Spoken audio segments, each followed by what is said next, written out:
अदालती हुक्म अधूरी पर वजीर आला पंजाब और चीफ सेक्रेटरी समेत दीगर को तौहीन अदालत का नोटिस जारी कर दिया गया है। तौहीन अदालत का नोटिस जुडिशियल एक्टिविज्म पैनल के चेयरमैन अजहर सिद्दीक की जानिब से दायर किया गया है। अदालती हुक्म अधूरी पर वजीर आला पंजाब और चीफ सेक्रेटरी समेत दीगर को तौहीन अदालत का नोटिस जारी कर दिया गया है। इस पर बात करेंगे डॉन न्यूज के नुमाइंदे राना बिलाल से। राना बिलाल, क्या अपडेट्स हैं?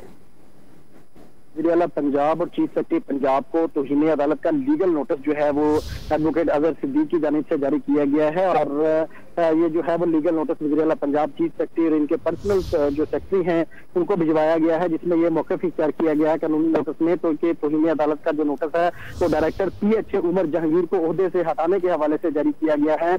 इस लीगल नोटिस के मतलब में कहा गया है कि डायरेक्टर PH उमर जहांगीर को लाहौर हाईकोर्ट के फैसले की खिलाफ वर्जी करते हुए तब्दील कर दिया गया है, जबकि लाहौर हाईकोर्ट का वाज़ेह हुक्म था कि उन्हें तब्दील नहीं किया जाएगा और अगर तब्दील किया जाएगा तो पेश की अदालत से इजाजत ली जाएगी, लेकिन ये इजाजत नहीं ली गई। ये जो तब्दीली की गई है PH की डायरेक्टर की, इसको वापस लिया जाए, वरना जो है वो चीफ सेक्रेटरी पंजाब के खिलाफ और वजीर आला समेत दीगर जो शख्सियात हैं जो कि ट्रांसफर में मुलव्वस है उनके खिलाफ लाहौर हाईकोर्ट में तौहीन अदालत की दरखास्त दायर की जाएगी।